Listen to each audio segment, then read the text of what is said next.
नमस्कार. मी पुष्पा गांगर्डे. आई तुमच्या संवादाची सोबती या यूट्यूब चॅनलमध्ये तुमचं सहर्ष स्वागत करत आहे. आपण मागचा व्हिडिओ पाहिलेला आहे. भांडे घासताना आपण बाळाबरोबर कशा प्रकारे संभाषण केलं पाहिजे.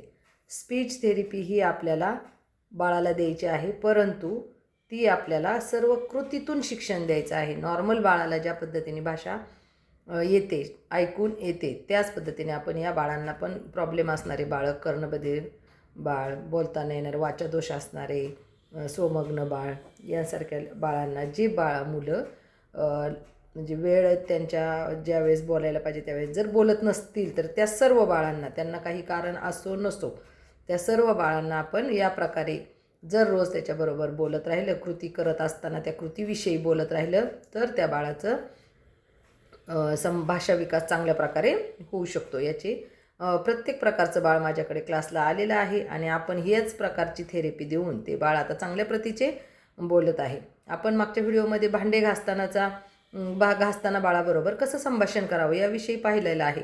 त्याच्यामध्ये आपण एक डमी बाळ घेतलेलं होतं. त्या पद्धतीने जर ते बाळ आपण जे बोलतोय त्याच्याकडे लक्ष देत नाही, परंतु ते दुसरंच काहीतरी करीत असेल तर त्याला आपण दुसऱ्या विषयावरती, तो ज्या गोष्टीकडे लक्ष आहे, त्याच्याकडं आकर्षण आहे, लक्ष त्याचं ज्याच्याकडं आहे त्या गोष्टीवर अगोदर बोललं पाहिजे. त्याचे शंका निरसन झालेलं पाहिजे. मागच्या व्हिडिओत बघितलं आपण, बाळ भांडे घासताना अगोदर ते वायपरबरोबर खेळत होतं. मग आता मी भांडे घासताना सांगत राहिल्याचं त्याचं लक्ष नव्हतं, म्हणून अगोदर त्याच्या जे कृती चालू आहे त्या कृतीविषयी संभाषण केलं आणि त्यानंतर त्याचं लक्ष भांडे घासतोय त्याच्याकडे वेधून घेतलं आणि त्याच्यानंतर त्याच्याबरोबर भांड्याचं संभाषण केलेलं आहे.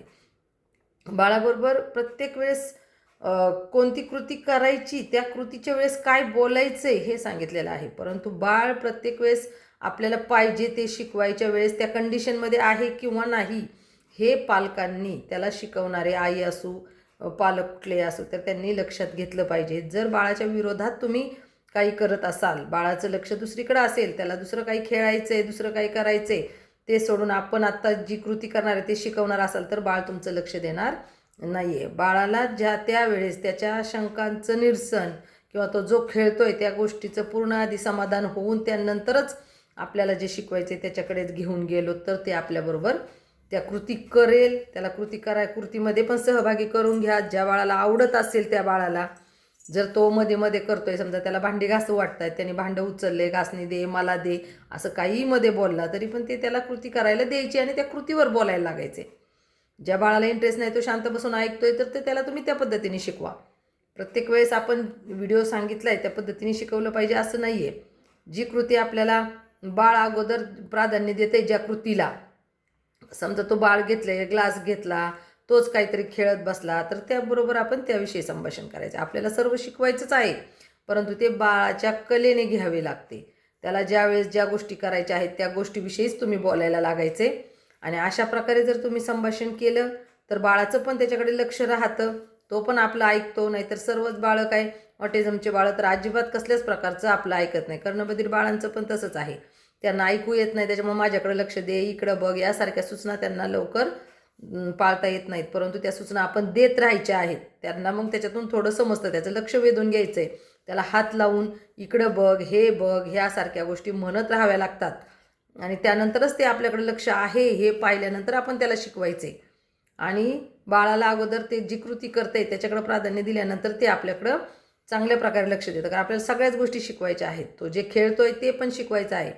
त्याचं खेळायचं झालं आणि त्याच्यानंतर त्याच्याकडं काही विषय नाही आहे म्हणून आपण त्याला चल आपण असं करूया असं म्हणेल आणि त्यानंतर त्या गोष्टी शिकवल्या तरी त्याला काही अडचण नाही आहे. परंतु त्याला जर एखादं प्रकर्षाने, काही बाळ हट्टी असतं, तो गाडी खेळतोय तर त्याला गाडी खेळायची सोडून आपण उचलून घेऊन मला आता भांडे घासायचे, चल बरं तू भांडे घासतीये, तू बघ किंवा बोल, असं तो करणार नाही आहे. त्याला ज्या वेळेस ज्या कृती करायच्या त्या कृतींवर आपल्याला बोलायचे. मग ती कृती कोणती असो, खेळून झाल्यानंतर भांडे घासती आई, ते खेळत खेळत येऊन बाळ आपल्याजवळ बसू शकतं. खाली बसून भांडे घासत असेल, किचन वाट्यावर असेल तर आपण त्याला किचन वाट्यावरती बसू शकतो आणि त्याच्यानंतर त्याचं लक्ष वेधित करूनच मग त्याला शिकवायचं आहे. शिकवताना ज्या पद्धतीने जो शिकवतोय, म्हणजे रोज तीच सिच्युएशन असेल असं नाही आहे. शिकवताना भांडे घासताना दररोज तीच वाक्य होतील असं नाही आहे. वेगवेगळ्या कृती होऊ शकतात, वेगवेगळं संभाषण होऊ शकतं. त्याच्यामुळे आपला जास्त भाषा विकास होऊ शकतो. जसा प्रसंग घडेल त्याच्यावरतीच आपण त्याच्याबरोबर संभाषण करायचे, त्याचं लक्ष केंद्रित करून घ्यायचं आहे. पहिला प्रश्न म्हणजे प्रश्न आपणच विचारायचा आहे आणि उत्तरही आपणच द्यायचे. त्या बाळाला काय उत्तर येते का? नाही, परंतु प्रश्न विचारायचा आहे आणि त्या प्रश्नाचं उत्तरही आपण द्यायचे. समजा काल विचारलं होतं, या वायपरचा रंग कसा आहे का तुला माहीत नाही. बाळ आपण अपेक्षित धरले 2, 3, 5 वर्षाचं जरी असलं आणि त्याला भाषा येत नाही, सुरुवात आहे, तर त्याला ते कलर येणार नाही आहेत. आपण ते फक्त प्रत्येक वेळेस त्या गोष्टी असतील त्या गोष्टीतून शिकवायचे आहेत. शिकून त्यानंतर 1 वर्षानंतर 2 वर्षानंतर त्या प्रश्नाचं उत्तर तो देणार आहे. तोपर्यंत प्रश्न आपणच विचारायचा आहे आणि उत्तरही आपणच द्यायचं आहे. ही गोष्ट खूप महत्त्वाची आहे. प्रश्न विचारायचं बऱ्याच वेळा असं होतं, पालक प्रश्न विचारतात, सांग हे काय आहे, बघ हे काय आहे. आता त्यांना वाटतं हा ग्लास आहे, रोजच दाखवतोय, रोजच पाहतोय, त्याला काय सांगायला अडचण नाही, तो ग्लास आहे म्हणून. पण तसं काही नसतं. त्याला तो ग्लास पाहिलेला खूप वेळा असतो, पण तो शब्द त्याला उच्चार करता येत नाही, म्हणून तर तो इतके दिवस बोलला नाही. मग तेच उत्तर आपल्याला त्याला सांगायचं आहे, हा काय आहे.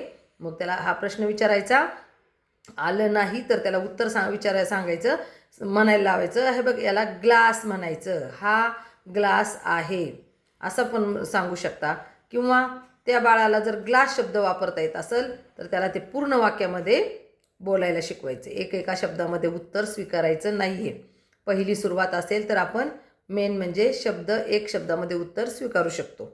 परंतु एक शब्द झाल्यानंतर आपल्याला पुढची स्टेप आहे की मला ग्लासमध्ये पाणी दे, यांसारखे वेगवेगळे वाक्य बनवून त्याचा वाक्यात त्या शब्दाचा उपयोग करून असे वेगवेगळे वाक्य बोलून मग आपण ते वाक्य पूर्ण बोलायला बाळाला शिकवायचं आहे. आणि यासारखे नवनवीन व्हिडिओ पाहण्यासाठी या चॅनलला लाईक करा, सबस्क्राईब करा. धन्यवाद.